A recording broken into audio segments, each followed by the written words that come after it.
Yeah, I'm sure it is. I mean, it seems to be happening so fast. It's very difficult to know.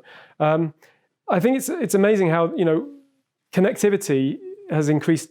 Our digital connectivity has increased exponentially, and we're globalized in how our economy works, and we can interact with people on the other side of the world through email and telephones, and so we're hyper connected.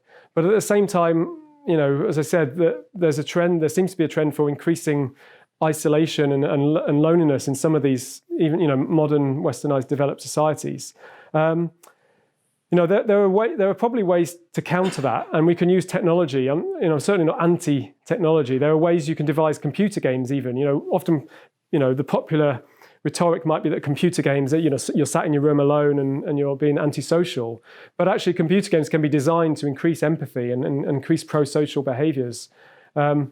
So there are ways that we can develop technologies and social innovations. Working in community groups outdoors, a great way to promote both social and nature connectedness.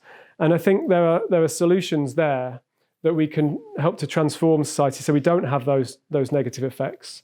I think one positive aspect perhaps is that if you think about a Buddhist monk sat on a mountaintop, that Buddhist monk might be psychologically connected, the compassion that he has or she has for all beings in the world, and so very kind of connected in terms of their psychology. But actually materially they may be having very little impact, but also very little benefit. They're isolated in a mountain retreat. So they're in a quadrant, as it were, of psychological connectedness on this side, but material isolation. Now most of society perhaps is probably in the quadrant of material connectedness, digital connectedness, but psychological isolation, arguably, in some cases, not everyone, of course. Maybe we could look at this quadrant here, which is both psychologically connected and materially digitally connected.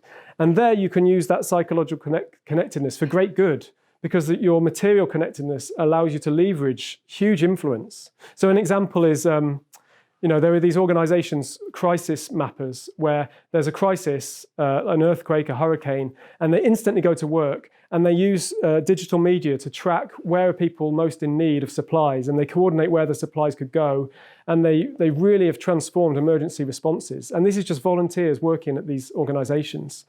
And so that's an example maybe of that quadrant where you've got some really sort of humanist help, pro-social behavior facilitated through that material connectedness.